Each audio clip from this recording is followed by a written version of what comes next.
आज रघुवर दास झारखंड के 10वें मुख्यमंत्री के तौर पर शपथ लेंगे। अब से थोड़ी देर बाद रांची के मोहराबादी मैदान में एक भव्य समारोह में रघुवर दास को पद और गोपनीयता की शपथ दिलाई जाएगी। दास के साथ ही 11 मंत्री पद की शपथ लेंगे। समारोह में बीजेपी के मुखिया अमित शाह के अलावा आला नेता भी मौजूद रहेंगे। ऐसी उम्मीद है कि प्रधानमंत्री नरेंद्र मोदी भी शपथ ग्रहण समारोह में शिरकत करेंगे। रघुवर दास के साथ 11 और मंत्री शपथ ले सकते हैं। संभावितों में सीपी सिंह, सरयू राय, अनंत ओझा, नीलकंठ सिंह मुंडा, लुइस मरांडी, मेनका सरदार, शिवशंकर उरांव, राधा कृष्ण किशोर और साधु चरण महतो के नाम हैं। वहीं सुदेश महतो वाली अखिल झारखंड स्टूडेंट यूनियन के कोटे से चंद्र प्रकाश चौधरी और कमल किशोर भगत शपथ ले सकते हैं। जम्मू कश्मीर में सरकार बनाने को लेकर अभी तक तस्वीर साफ नहीं हो पाई है। तमाम बातचीत के बावजूद बीजेपी पीडीपी में साझा सरकार को लेकर सहमति नहीं बन पाई है। एक तरफ बीजेपी ने पीडीपी और एनसी के लिए अपने द्वार खोल रखे हैं, वहीं दूसरी तरफ एनसी के समर्थन की पेशकश के बाद भी पीडीपी ने उसकी तरफ घास नहीं डाली है। पीडीपी की ख्वाहिश है कि उनकी सरकार ऐसी बने जिसमें जम्मू की भी ठोस भागीदारी हो। ऐसे में जम्मू बीजेपी का गढ़ बन चुका है, वहीं घाटी में पीडीपी का परचम लहरा रहा है। अब देखना है पीडीपी बीजेपी की पुरानी दोस्ती काम आती है या नहीं। सेना प्रमुख दलबीर सिंह सुहाग ने असम के रंगिया कैंप में सेना के आला अधिकारियों के साथ असम के हालात पर बातचीत की। इस बातचीत से मीडिया को दूर रखा गया। असम में बोडो उग्रवादियों के सफाई के लिए सेना का ऑपरेशन ऑल आउट शुरू हो गया है।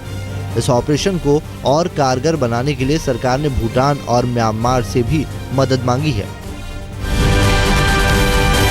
पश्चिम बंगाल की मुख्यमंत्री ममता बनर्जी ने बंगाल असम सीमा पर बने शरणार्थी शिविरों का दौरा किया। दीदी बोडो उग्रवादियों के खौफ से अपना घर-बार छोड़ चुके लोगों से मिली। ममता ने उन लोगों को हर तरह की मदद का भरोसा दिया। दीदी ने वहां गर्म कपड़े भी बांटे।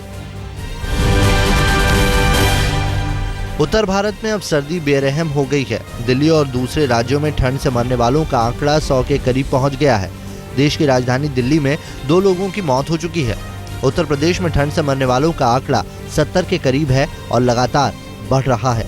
राजस्थान, पंजाब, हरियाणा और हिमाचल में भी पारा लुढ़कता जा रहा है। हरियाणा में सर्दी ने हड्डियों को भी जमा दिया है। प्रचंड ठंड से पिछले 24 घंटे में करनाल में 3 लोगों की मौत हो गई।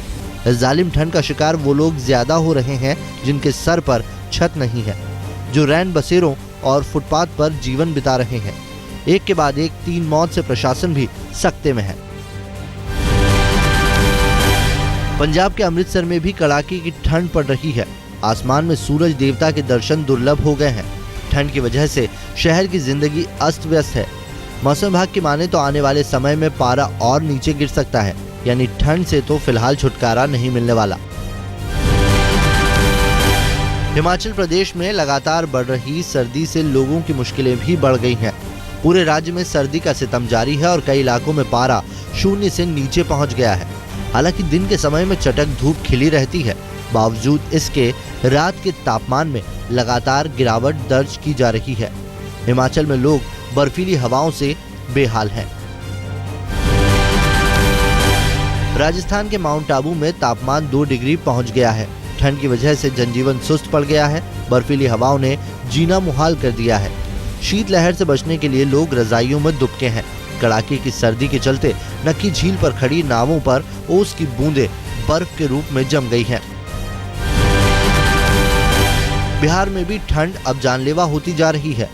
पटना के हार्डिंग रोड पर ठंड से एक व्यक्ति की मौत हो गई। बीती रात जब ये शख्स फुटपाथ पर सोया तो सुबह उठा ही नहीं।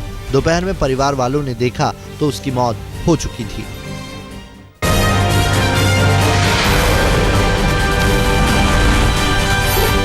दिल्ली बीजेपी ने प्रधानमंत्री नरेंद्र मोदी से दिल्ली के रामलीला मैदान में 10 जनवरी को रैली का अनुरोध किया है।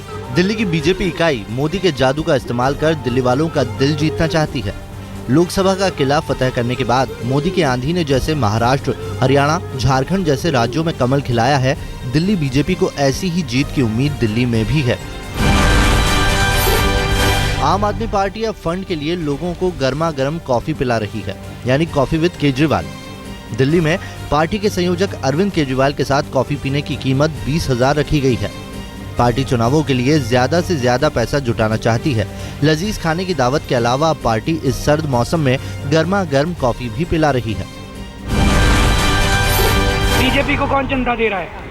यकीनन भ्रष्ट लोग चंदा दे रहे हैं, जिनको ये उम्मीद है कि जीतने के बाद उनको ठेके मिलेंगे। क्योंकि अगर ईमानदार लोग चंदा दे रहे होते बीजेपी को, तो बीजेपी अभी तक बता देती।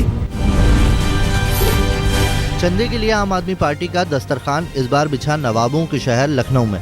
पार्टी फंड के लिए दी गई इस सियासी दावत में मनीष सिसोदिया और संजय सिंह ने मेहमानों को लज्जतदार थाली परोसी। थाली की कीमत रखी गई थी 11,000। करीब 150 लोगों ने थाली का लुत्फ उठाया, जिससे करीब 16 लाख चंदा इकट्ठा हुआ।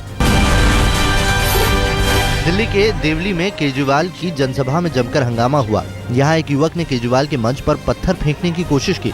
लोगों ने उसे पकड़कर पुलिस के हवाले कर दिया। हंगामे के बाद आम आदमी पार्टी के मुखिया अरविंद केजरीवाल ने कहा कि जो राजनीतिक पार्टियां इस तरह के हथकंडे अपनाकर आम आदमी पार्टी को डराना चाहती है, पार्टी डरने वाली नहीं है।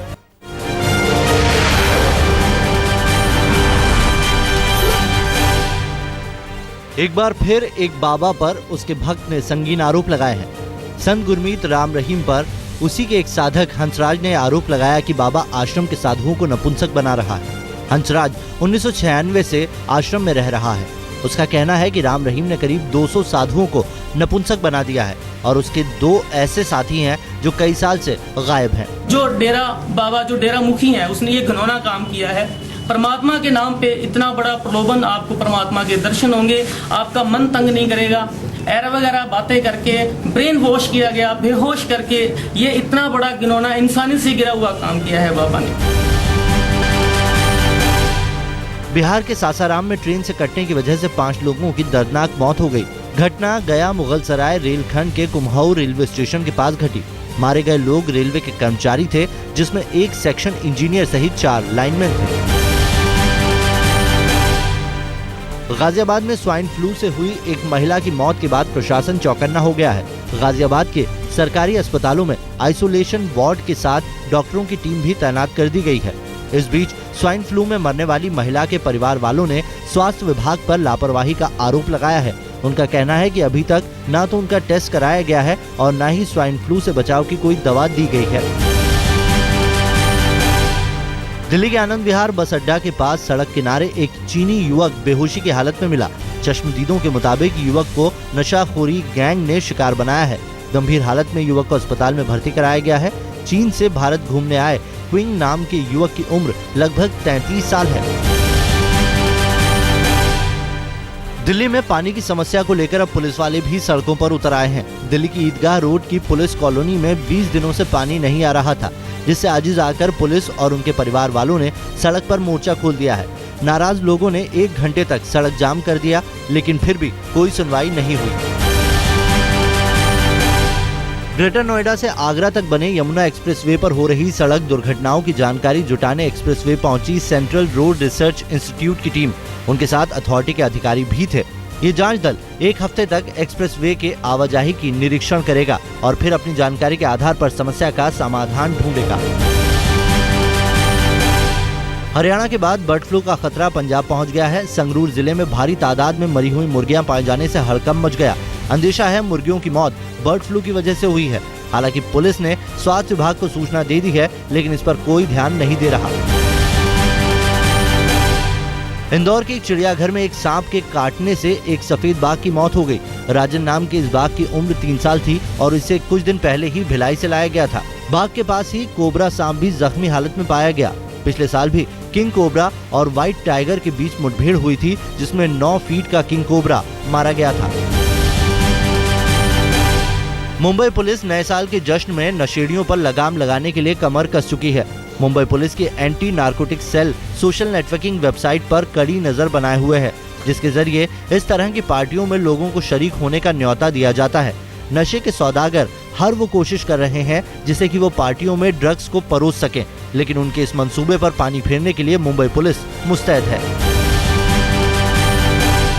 शिमला में लोग एक तरफ ठंड और बर्फबारी से परेशान हैं, तो दूसरी तरफ सैलानी इस बर्फीले मौसम में आइस स्केटिंग का मजा ले रहे हैं।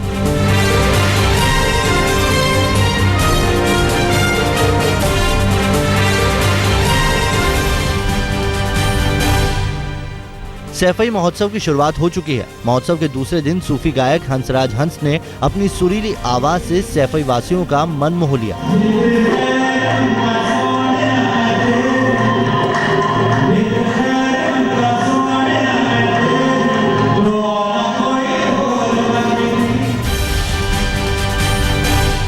मिर्जा गालिब के जन्मदिन के मौके पर पुरानी दिल्ली के बल्ली मारान की तंग गलियों में रौनक आ गई।